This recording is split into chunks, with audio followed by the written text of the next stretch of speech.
nin maalqabeena xilli uu qadadii isagii ubadkiisu ay u fadhiisteen ayaa nin maskiin oo saa'ila ayaa irida albaabka u garaaco yiri ninkii ilaahay wax siiyay oo maaragtaan walaalana wax noo soo dhiiba odagii baa markaa hadalka maqlay inamadiisii buu ku yiri ninka maskiinka irida taagan u yeedho soo galiya waa la soo galiyo waa nin rafaad iyo mashaqo ay ka muuqato markaas uu maxaa tiriyo waxaan lahaa buu ereygan oo ku sadaqadeystaayo ninkii alla wax siiyo waxa alla ku siiyay wax naga sii markaa buu halka fadhiiso wixii aqalka cunto taalo dhan loo keenay baa leeyahay baastadii baa loo keenay waxbuu ka cunay bariiskii waxbuu ka cunay maraqii waxbuu ka cabay hilibkii waxbuu ka cunay waa nin iska baahno darbi jiif aha oo bariis iyo hilib la siiyay ka warrama labada buu si fiican uga dhidilay markuu ha kacdid yiri odayga ku yiri bal joog halka ay fadhiiso aba anigana cunadayda ii keenay buu markaas loo keenay bariis yar oo cad iyo caano yar oo dhanaan odayga loo keenay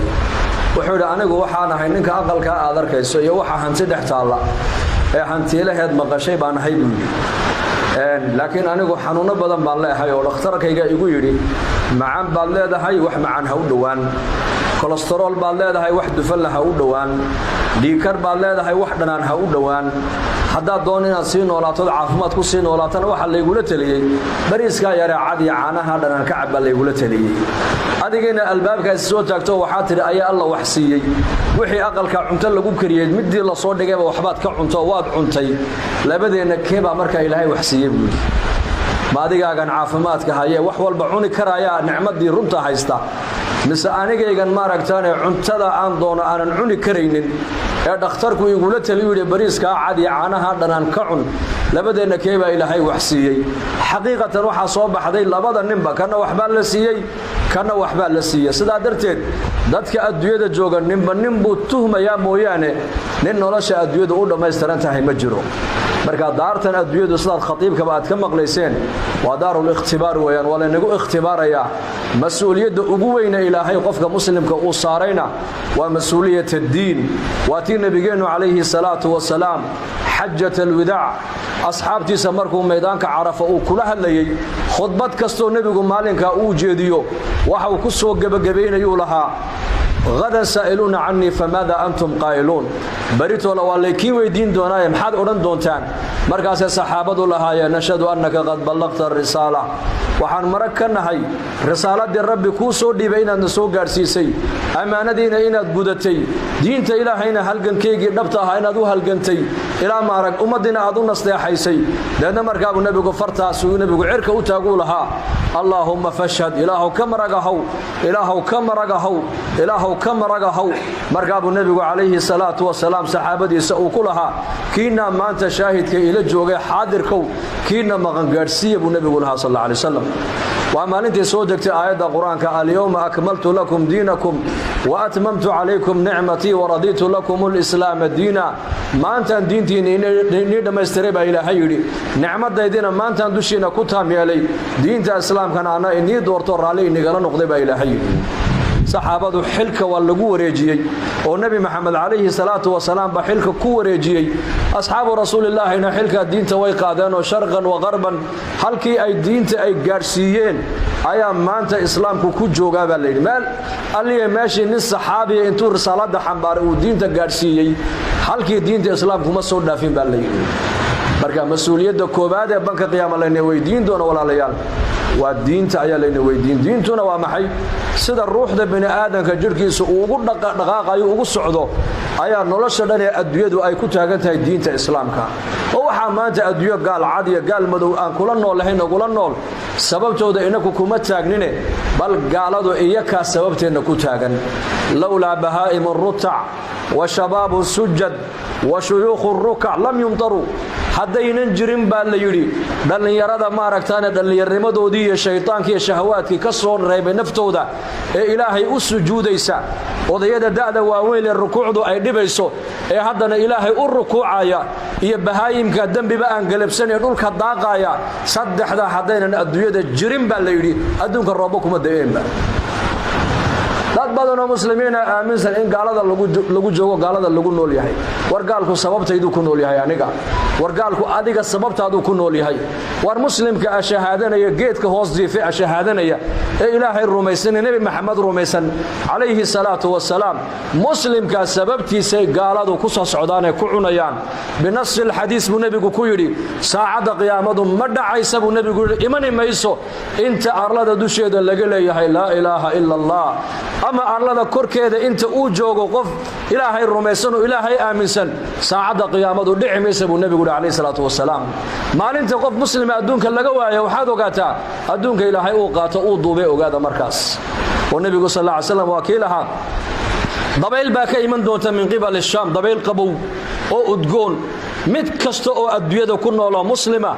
ama mithqala dharra in la ego iimaan qalbigiisa ay ku jirto dabayshaasi sanka intay ka gasho ay ruuxda ka qaban doontaa buu nabigu yiri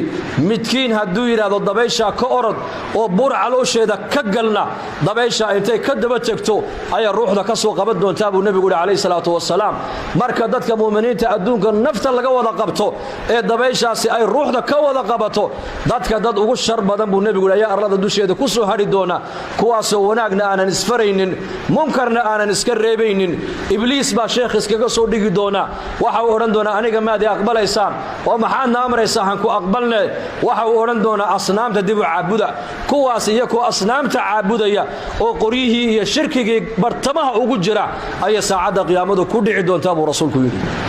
وصلي رسولكنا marka ruuxdan caalamku waa qofka muslimka islaam ilaaha muslim inaga dhigay baan ugu mahadinaynaa saadarteed mas'uuliyadda koobaad ee nasaaran waa diinta waxa u dana ayaa nolosheena iyo dadkeena iyo dalkeena u dana ogaada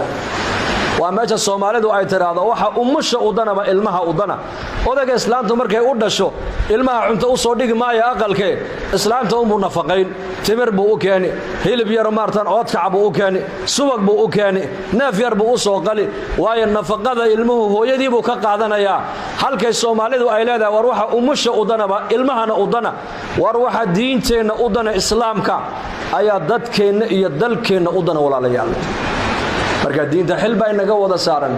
dhalinyarada xil baa ka saaran odayada xil baa ka saaran maalqabeennada xil baa ka saaran caamada xil baa ka saaran culimada xil baa ka saaran madaxda xil baa ka saaran oo diintu waa maxay waa waxa adduunyadu ku taagan tahay waa meesha culimadu ay yiraahdaan ummadda hadii saddex khasladood laga arkay bay leeyihiin ummadaasi way jiri